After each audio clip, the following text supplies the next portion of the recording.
Are you ready for big thrills and even more chills? We're exploring Minnesota's most haunted. The Warden's House Museum in Stillwater is a hotspot for paranormal activity, or at least for groups who look for it, right? Oh, that's right. Only one sunriser was brave enough to take the tour. Kaya Edwards, here's what she spotted.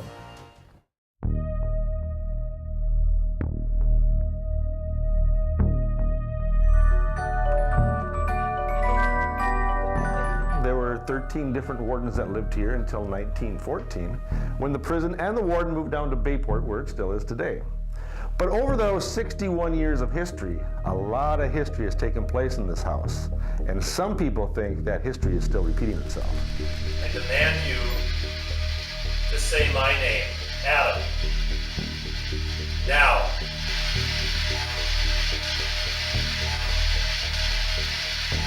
Now the old phone, sometimes it might ring by itself, that's what I've been told. I want to know more about the ghost. Well, the ghost. One ghost. One ghost. I'll tell you one ghost story. The last warden to live here was the longest term warden, Warden Henry Wolfer. He had 3 boys, and his youngest child was a daughter. She had a child, baby boy, but unfortunately, 8 months after giving birth, she died of a burst appendicitis. And the story goes that there is a spirit, a ghost, what have you, that is roaming this house, fussing over a little baby with pain in her abdominal area. And she is trying to find the child again. There's a trustee, a gentleman, all in a gray type of suit, wandering around back here. And the cave that his cell was carved out is still there.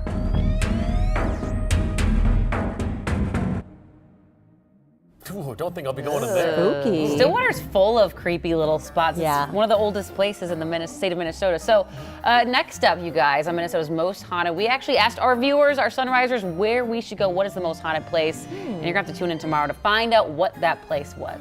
Oh,